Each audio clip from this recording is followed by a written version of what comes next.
Wall Street. Do it right, build wealth, live life, economic empowerment, real tips, insight on the new Black Wall Street. It's on the new Black Wall Street. He's your host.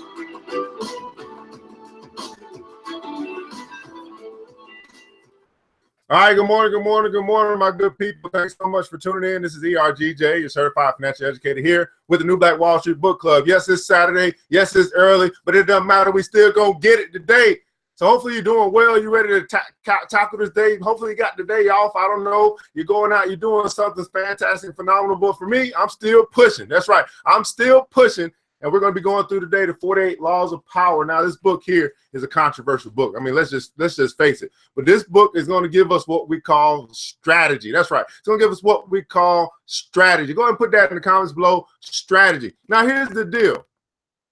Right? What I like about reading things like this, right, is because we're going to learn either how to apply the strategy for our life, or at the very least, we're going to learn when that strategy is being applied upon us. So that's the reason why we're going through the 48 Laws of Power, because our counterparts have been using these strategies on us for centuries. And it's at some point we have to know thine enemy. Everybody put in the comments below. Know thine enemy. Now, before we get into it, this episode is brought to you by True Detergent. That's right. True Detergent, black-owned and manufactured right here in the Atlanta area. And we're doing free delivery to your doorstep in Atlanta. Just give us a call, 678-851-2400. It's Saturday. I know you need to wash some clothes. Give us a call at 678-851-2400. Get your True Detergent today. 101 ounce bottle, $15 a bottle, 15 cents per wash. Here's the deal. You're going to wash your clothes anyway. You're going to be in a wash house today or tomorrow anyway. Why not choose to support those who support you? Your own brothers and sisters. Have that dollar circulating within the community. True Detergent. Make the switch. So many people have already made the switch, and we are actually looking to expand as well. So the True brand is looking to bring fragrance-free detergent and also fabric softener. So you can actually help them kickstart that campaign. You can help them to expand. You can be a part of history by making a donation to that Kickstarter campaign. And when I was looking, hey, in case you guys don't know, like, some people just don't get it, right? So this is what they do. They do things like support their own with these Kickstarter programs. So I said, okay, well, you know, my people, they really just need help understanding what's going on here. And I said, well, let's take a look at some of the other things that these people are doing, right? So you have this. Let me just take a look for you guys. When I started looking into this, I thought this was just very funny. So they want this Vincent Van Gogh action figure, right? We want to make art history a little more fun by turning Vincent Van Gogh into an action figure. They're in Quebec, Canada, and they've already raised $105,000 to bring Vincent Van Gogh action figure. What else we got? Oh, we got a make any headphones wireless. This jack radio, some technology. They got this tiny device. It brings Bluetooth capability to all your audio devices. They've already raised $580,000 from pledges, and they got 6 days ago, 2,900% funded. But we are trying to bring a product and expand our products to something that you're going to use anyway. And it's a black-owned manufactured product, but yet we don't understand how business works and how these people actually go from being a private company, a small company, and they expand, or they bring a new product, and they're not getting these loans from the banks to do this. They're getting their own people to fund their projects, to fund their businesses, and then they can actually blow up. So I just wanted to make sure that you guys understood that this is how they do business. And we gotta at some point say that this is how we are going to do business. We're going to support our own with our dollars. See, you're going to march to Washington, right, and hurt your feet.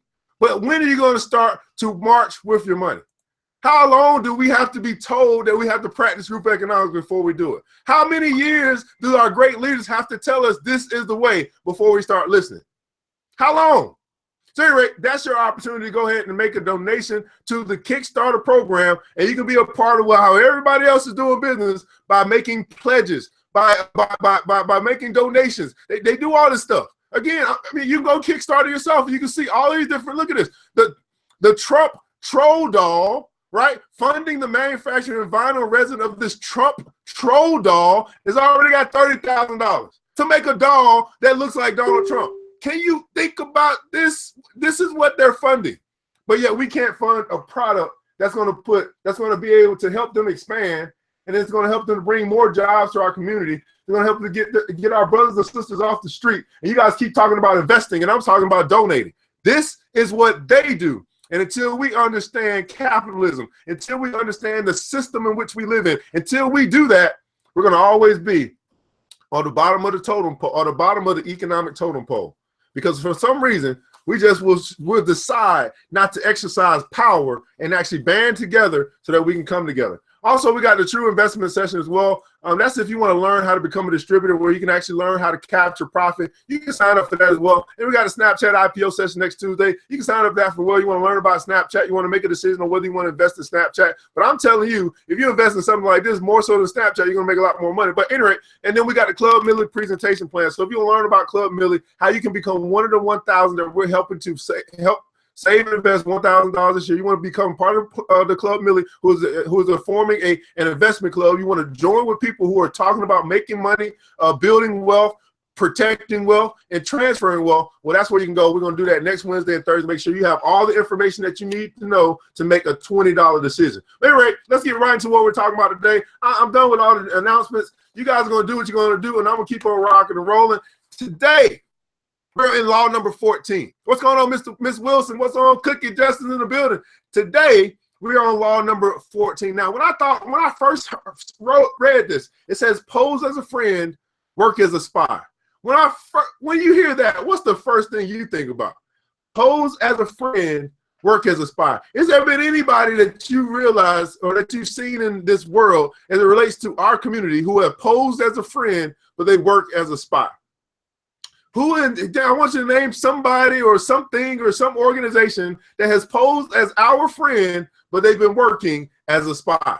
That you've seen, he's like, you know what? I thought you was really good. I thought you was down for our cause. I thought that you were really here for us, but no, you're not. You're just here getting information and just giving it to our oppressors or our enemy, and you're making it even worse for us. Is there anybody you can think of? Because the first thing that I thought about was Black Lives Matter. Yeah, I'm going there today. Yep, that's what I thought. I said Black Lives Matter is nothing more than someone who's posing as a friend, but they're working for a spy. When I started realizing who they really represented, I said they're posing as a friend, but they're working as a spy. That's exactly what I thought about. I don't know about you, but Black Lives Matter is not about Black lives, in case you don't know. But, I don't want to hurt your feelings until you do your own research, but that's what I thought about. What did you think about when you hear pose as a friend, but work as a spy? That immediately came up. All these organizations are putting on the front as if they're working for Black folk, but they are not in the best interest of Black folk. They got other agendas, and until you start to learn the agendas of these organizations, of these people who are posing as your friend, but they're working as a spy, you're always going to be duped and delighted. The judgment. Knowing about your rival is critical. Use spies to gather valuable information that will keep you a step ahead. Better still, play the spy yourself. In polite social encounters, learn to probe. Ask indirect questions and get people to reveal their weaknesses and their intentions. There's no occasion that is not an opportunity for artful spying. And the reason why we got to talk about this, because you got to raise your level of discernment. Yesterday on my live stream, I started noticing spies. I was like, what? This is a spy. You got to get rid of them. You have to ignore them. You have to push them away, because all they're trying to do is try to infiltrate into your plans. And if you don't recognize that, again, you will continue to be duped and delighted into giving all your information to the wrong people. See, this is why there's a cost to join Club Millie, because I know when there's a cost, the spies, they run away. I know when there's a cost associated to you becoming a part of something that's going to help you make more money, than the people who are just there to steal, they actually leave. But the people who are there to invest, the people who are there to build, the people who are there to grow, now we know who has a vested interest in our success. See, I stopped doing free a long time ago. Once I realized that free was not moving the needle, I needed to get to the people who were serious about making change. And the people who are serious about making change, they don't even want to do anything for free, because they understand the value of money.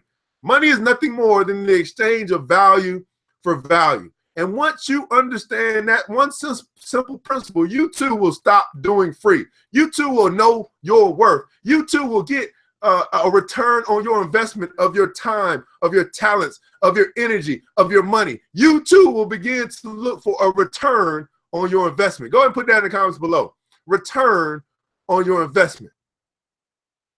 Now, keys to power. Woo. In the realm of power, your goal is a degree of control over future events. Part of the problem you face then is that people won't tell you all their thoughts, their emotions, and their plans. Controlling what they say, they often keep the most critical parts of their character hidden. Their weaknesses, ulterior motives, and obsessions. The result is that you cannot predict their moves and are constantly in the dark. The trick, this is the trick that's been played on Black people for thousands of years, is to find a way to probe them, to find out their secrets and hidden intentions, and without letting them know what you are up to. This is not as difficult as you might think. A friendly front will let you secretly gather information on friends and enemies alike. Let others consult the horoscope or read tarot cards. You have more concrete means of seeing into the future. The most common way of spying is to use other people, as Greene did. The method is simple, powerful, but risky. You will certainly gather information, but you have little control over the people who are doing the work. Perhaps they will ineptly reveal your spying or even secretly turn against you. It is far better to be the spy yourself, to pose as a friend while secretly gathering information. Again, this is a tactic that has been used on our people for centuries. The French politician Talleyrand was one of the greatest practitioners of this art. He had an uncanny ability to worm secrets out of people in polite conversation. A contemporary of his, Baron de Vitrolles, wrote, wit and grace marked his conversation. He possessed the art of concealing his thoughts or his malice beneath a transparent veil of insinuation, words that imply something more than they express. Only when necessary did he inject his own personality. The key here is that Talleyrand's ability to suppress himself in the conversation to make others talk endlessly about themselves and inadvertently reveal their intentions and plans. Throughout Talleyrand's life, people said he was a superb conversationalist, yet he actually said very little. He never talked about his own ideas. He got others to reveal theirs. He never talked about his own ideas. He got others to reveal theirs.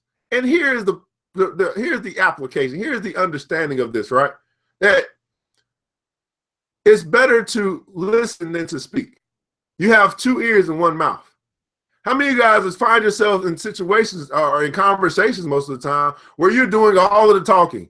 You're revealing all the ideas. You're coming up with all the information. You're keeping the conversation live while your friend is just simply soaking it all in, trying to hear your thoughts, trying to hear your inhibitions, trying to hear your what makes you tick.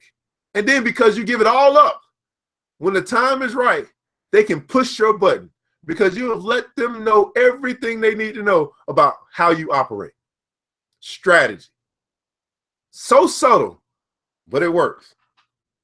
He would organize friendly games of charades for foreign diplomats, social gatherings where, however, he would carefully weigh their words, cajole confidences out of them, and gather information invaluable to his work as France's foreign minister. At the Congress of Vienna, he did his spying in other ways. He would blurt out what seemed to be a secret, actually something he had made up, then watch his listeners' reactions. He might tell a gathering of diplomats, for instance, that a reliable source had revealed to him that the Tsar of Russia was planning to arrest his top general for treason. Now, Donald Trump is very good at this, by the way. This is what Donald Trump does. He will blurt out anything and cause mass hysteria in the whole country, and he could just be lying, making stuff up, and they just move. By watching the diplomats' reactions to this made-up story, he would know which ones were most excited by the weakening of the Russian army. Perhaps their governments had designs on Russia. As Baron von Steele stated, Monsieur Talleyrand fires a pistol into the air to see who will jump out the window. During social gatherings and innocuous encounters, pay attention. This is when people's guards are down. By suppressing your own personality, you can make them reveal things. The brilliance of this maneuver is that they will mistake your interest in them for friendship, so that you not only learn, you make allies. Nevertheless, you should practice this tactic with caution and care. If people begin to suspect you are worming secrets out of them under the cover of conversation, they will strictly avoid you. Emphasize friendly chatter, not valuable information. Your search for gems of information cannot be too obvious, or your probing questions will reveal more about yourself and your intentions than the information you hope to find. Now, here's the deal. When it comes to this, guys, I feel like, oh, people are writing. When it comes to this, be careful of people who are the interrogators in your life. Yes, let me say that. Once you begin to understand this strategy, you're going to be very, very cautious of people who ask question after question after question after question after question. They reveal they don't have a conversation. It's an interrogation. And you're sitting there answering this question after question. At some point, you got to say, why are you asking me so many damn questions? Like, can we have a conversation, or is this going to be an interrogation? You're not providing any, you asked me something, but you're not providing any information yourself. You're just getting information from me. So at some point you got to say, shut the hell up and stop asking me questions. You got to move away from that. These people are probing into your life to get everything, to know everything about you, but they're not providing anything about you. Please post the number. Okay. I'm sorry, I didn't scroll down to see if you guys were typing. I thought, like, man, maybe my chat is broken. All right, so no, please post the number. Good morning. NAACP, yeah. Oh, so say NAACP, yeah. And the stuff is in the description above as well. But I'll put it down here just so I know some people, they really need that. They really need me to put the stuff in the chat. So let me go ahead and catch up on these comments. I'm so sorry. This is how I started my. How did you start your business? Your last business? Return on investment, the friendly front. Putin. Yep. It's best to say sorry to expose what I do until the ink is dry. It depends. It depends on who you're exposing it to. I think Miss Ruffin or Mr. Ruffin, John T. I think that's a. I don't know if that's a guy or a lady. I'm not sure. That's a guy. Oh, Mr. Ruffin. I think it depends on who. If you're talking to your inner circle, you're talking to your maybe your mastermind group. Sometimes it's good to actually reveal some of your thoughts or your ideas so they can help you refine your ideas. But of course, I'm not talking about the general public, but I'm talking about people that you actually have built a relationship with, that you trust, that have as much to lose as you do if they actually reveal your plans. That makes sense. They have as much to lose as you do if they reveal whatever plans that you have. So you want to emphasize friendly chatter, not valuable information. Your search for gems of information cannot be too obvious, or your probing questions will reveal more about yourself and your intentions than about the information you hope to find. A trick to try in spying comes from La Rochefoucauld. I don't know how to say that. Who wrote, "Sincerity is found in very few men. Sincerity is found in very few men, and is often the cleverest of ruses. Once one is sincere in order to draw out the confidence and secrets of the other by pretending to bare your heart to another person. In other words, you make them more likely to reveal their own secrets. Give them a false confession and they will give you a real one." Another trick, again, that's being played on us, was identified by the philosopher Arthur Schopenhauer, who suggested vehemently contradicting people you're in conversation with as a way of irritating them. Now, I want you guys to listen to this, because this happens 99% of the time on social media. 99% of the time on social. This is the tactic that's being used against you and you don't even know it. This is the person that comes onto your page or your post who's been following you for umpteen time. You don't even know how long they've been following you. They've never said anything good. They never liked any of your posts. They never shared anything positive that you were doing. But eventually they come onto your post, and the first interaction that they have with you is chaos, is controversy, is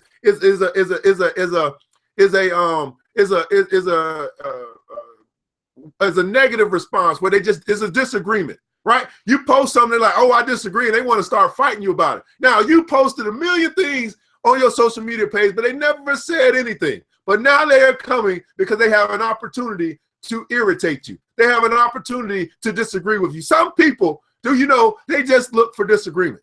They want to throw you off your hinges. They want to be that person that just aggravates you, and they just don't know no better. So you got to delete those people. Listen to my advice. When you get this person that comes on your page and their first interaction with you is something negative, something that they disagree with you with, they don't show up until they want to disagree. Delete them immediately. Everybody put in the comments below, delete upon, I don't know what I want to say. Delete immediately. Unfollow, unfriend immediately. Again, this is the person that comes onto your page that never has agreed on anything, has never responded on anything, has never showed any type of support, has never shared anything. But the first thing that they want to do is disagree with one of your viewpoints. Oh, you're wrong and such and such. They want to start a fight. They want to bicker. They want to stir up contention. Delete immediately.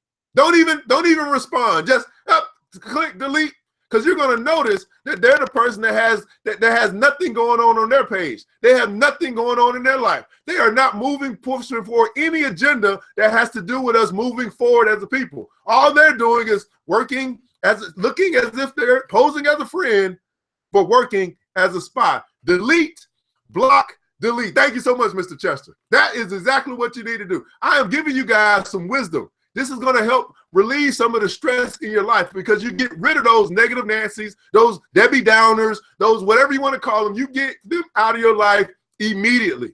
Don't even hesitate. What did you say? Oh, bye-bye. Keep it moving, okay?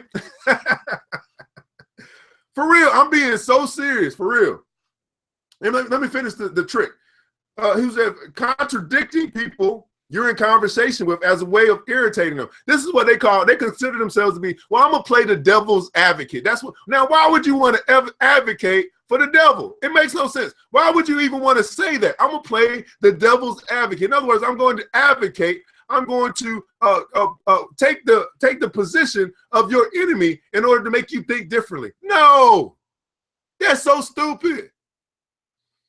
All right, so they're in your conversation as a way of irritating them, stirring them up so that they lose some of the control over their words. In their emotional reaction, they will reveal all kinds of truths about themselves, truths you can later use against them.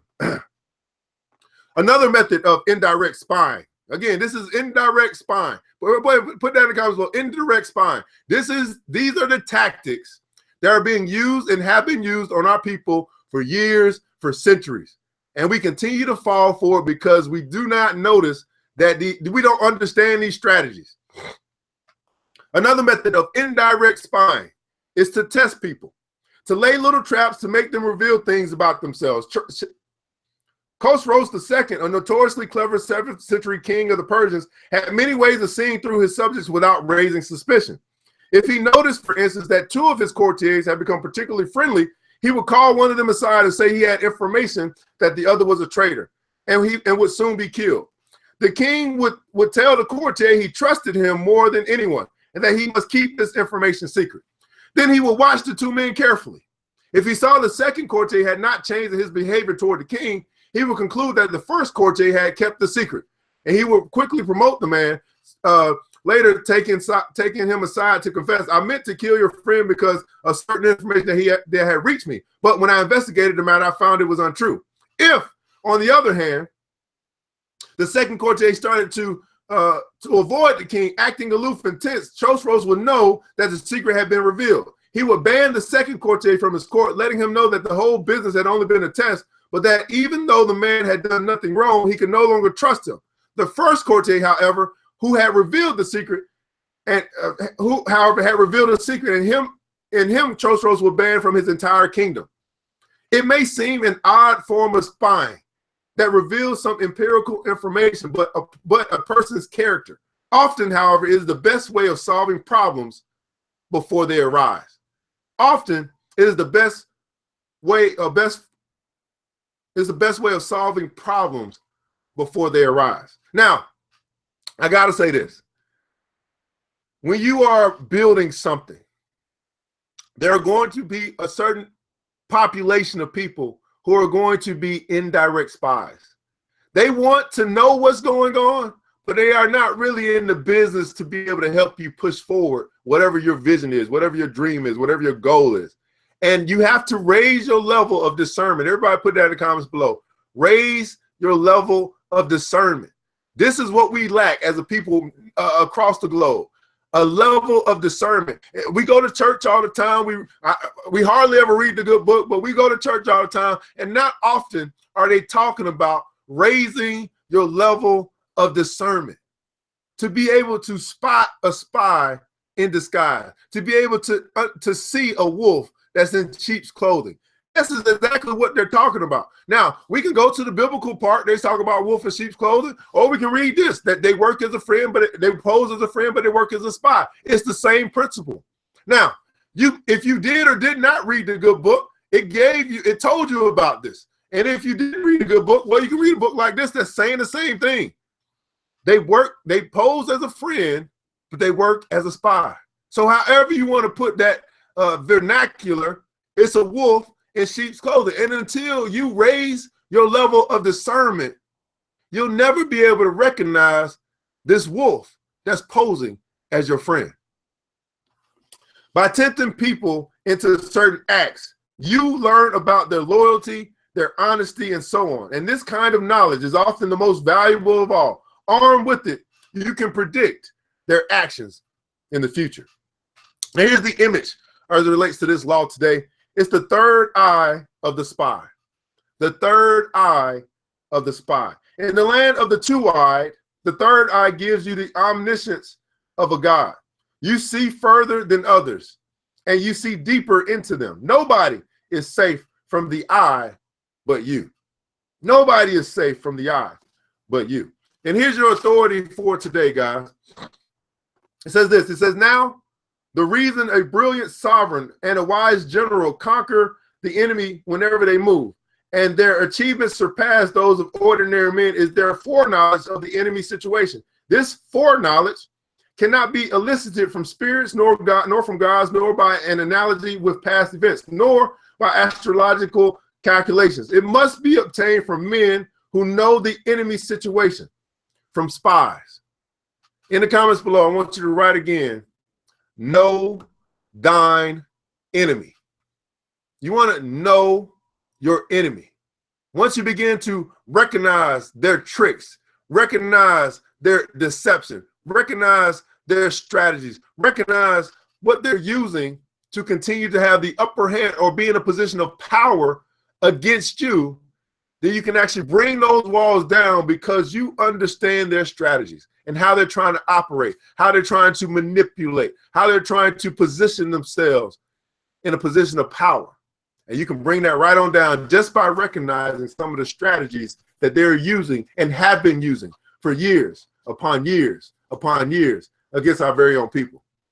Well, guys, this is the 48 laws of power. Law number 14, pose as a friend, work as a spy. Maybe you're saying, I don't like that vernacular. I don't like the way that sounds. Well, it's the same thing that they say in the good book, that you have a wolf in sheep's clothing. No different, just different words. And for some reason, you guys think that, oh, if I say it better, it means something different. No, it's the same thing. The wolf in sheep's clothing, they're posing as a friend, they're working as a spy. And we've been able to talk about a little bit about how this strategy has been used against us. Our enemy has been infiltrating into within our borders time and time again because we allowed them to, because our level of discernment, what we can see, what we can recognize, what we can interpret is at an all-time low in our community. And we want to raise that up so we can keep the enemies out and keep our friends within. Well, guys, this is New Black Wall Street, 48 Laws of Power, our book club. This is our time where we want to change the way that we think so we can change the results in our life. And I got a couple things that are coming up I'm super excited about. I'm working on the jingle for this show. So I've got somebody that's working on that so I can have an intro and outro for our book club. And you guys got to let me know what kind of music you think. I was thinking like we need some jazz type of music. I need something that's going to be kind of like subtle but yet hip, and at the same time, you know what I mean, I want to be in the lounge when I come to the book club. You know what I mean? I need that lounge, bluesy, jazzy feel. You guys let me know what you guys think as far as what type of music we need. Because he was like, well, what type of jingle do you want? And I was like, well, it's got to be classy. It got to set the mood right when we come to the book club. So if you guys got any suggestions, let me know. I'm taking suggestions so we get this jingle right, because it's got, you know me, it's got to be on point if we're going to do it. Hey, what's going on, Miss Shauna? Thanks so much for joining. And so again, guys, we have the opportunity to help our own Black-owned and manufactured company to expand. Once they expand, they're going to be able to hire more people, provide more jobs, provide more opportunity in our very own community. You know what I mean? Just imagine this. I just want you to imagine, oh, you got to go, but just imagine this for just a second. We are right now in Atlanta, right? What if we get to the point with your help that we can go and build a warehouse in Detroit or in Flint, where they need water, where they need jobs, where our people are suffering because of the freaking policies from above. The freaking mayor know that the water's freaking bad and it still hasn't done anything. So just imagine what we can do if we just come together. Now, again, I mentioned to you earlier what they do, right? They're raising $500,000 or $100,000 or $50,000 for a freaking Trump doll. And what we're saying is, can we get our people to help us to get the capital that we need to expand products so that we can actually expand also opportunity, to help our brother and sister get off the street, to help the dope boys stop selling dope and sell some detergent, to get our sisters out of the freaking strip clubs and get them into some investment clubs and some commerce clubs. We can do this. And Miss Shauna, I want you to change that. Not only is it possible, right? I say this all the time, and everybody put this in the comments below. Not only is it possible, because we know that it's possible. I just gave you guys examples of all the possibilities of what other people are doing. Here's what I want you to put in the comments below. It's possible for us. That's right. Not only is it possible, because we know that it's possible. They do it all the time. But not only is it possible, it's possible for us. And I believe that if we take personal responsibility, if we take personal accountability for our very own community, and we say that not only do I have the opportunity, but I also, in my understanding, I now actually do have the obligation. If it's not an obligation for you, you won't do it. But if you see it as not only an opportunity, but you also see it as your obligation to stop with the complaining, your obligation to stop with the protesting, your obligation to stop with the marching, and actually do something with your money that's going to make a difference. And then also, maybe you're saying, hey, not only do I want to give, but I also want to learn how I can actually profit, how I can make some money, how I can do something to get out of debt, to make my way to financial freedom. Well, just like I am a distributor, just like I have expanded to a new territory in Augusta, I'm going to show how you too can become a distributor. That's that link up there that says True Investment Session. You can join that. I think I got 8 seats left. It's already filling up. Once we do this one, another one won't be available for another month or a month and a half because we're going to be busy expanding. That's your opportunity to learn how you can make some money. Okay. Again, I can lead you to water, but I can't make you drink. And then also we have a couple things coming up. The Club Millie presentation, plan presentation. Maybe you're saying, what is this Club Millie all about? I hear all these good things. I hear about people who are deciding to do something different. I hear about people who are going to save $1,000 this year and learn how to invest it together. I hear about an investment club coming down the pike. I hear about all these investment sessions, these classes and things that you're doing for kids. And I want to be a part of it, but I just need more info. I'm not ready to make a decision yet. I just need more info. Well, you can get that by going to a plan presentation. And the reason why we do that is because I don't want to have to answer the same questions to 50 million people. I'd rather just do it all at one time. So go ahead and get your free ticket to come to a plan presentation so you can learn all that you need to know about Club Millie. Or maybe a person say, hey, I don't really need to know. I know y'all doing something good. I want to be a part of it. Well, you go to www.ergj.net and you can actually go ahead and sign up to become a member today. It's a $20 decision. And what I say is this. If you can't make a $20 decision that you make every day, you make that decision to spend it, you make a decision to waste it, you make a decision to let it flow through your hands and into another community.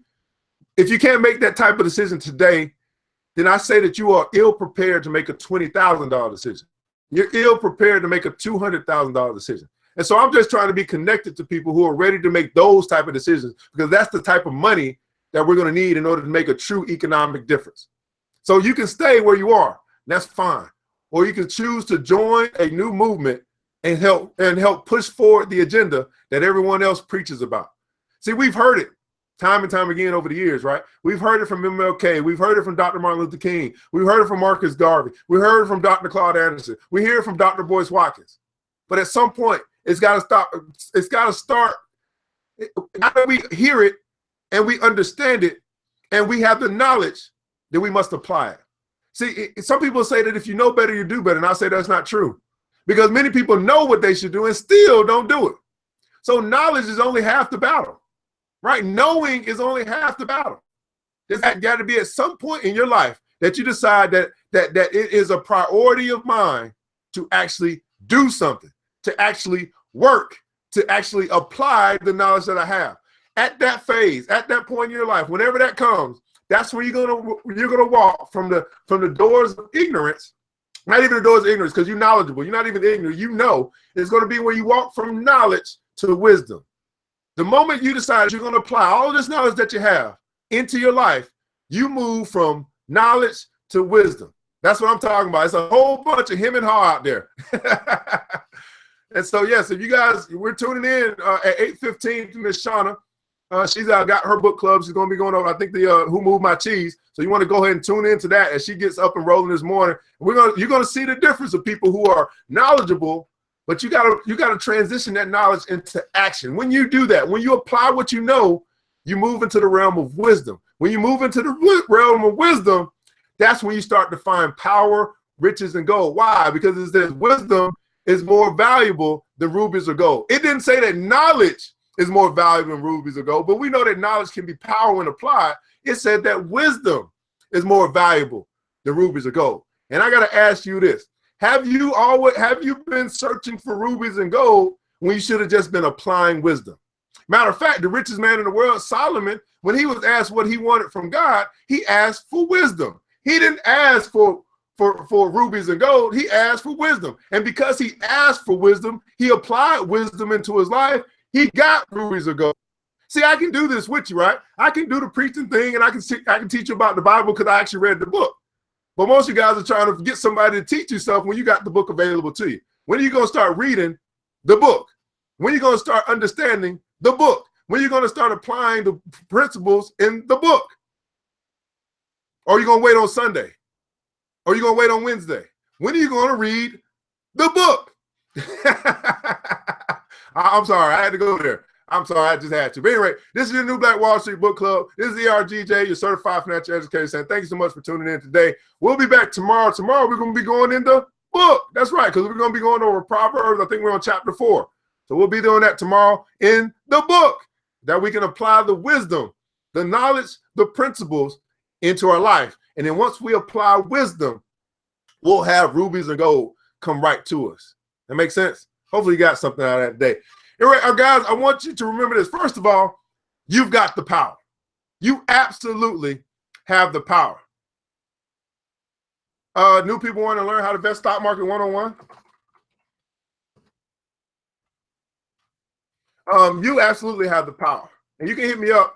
Just inbox me.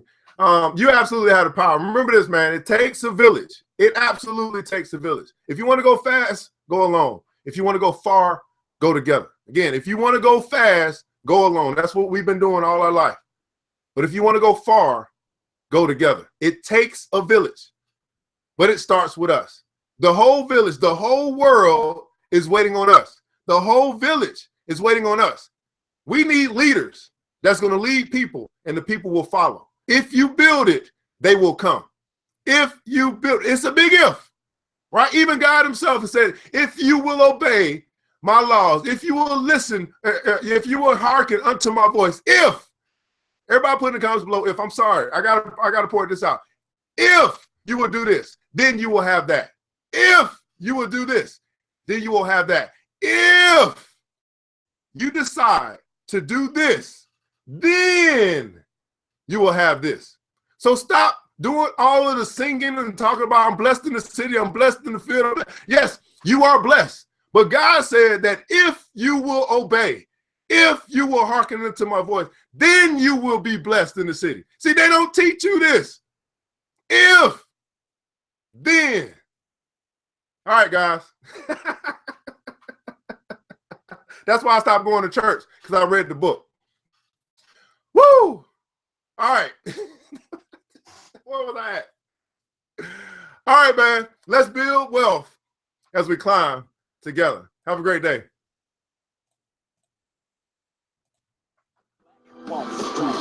Thanks you for joining the show. We gave a lot of great tips, but it's time to go.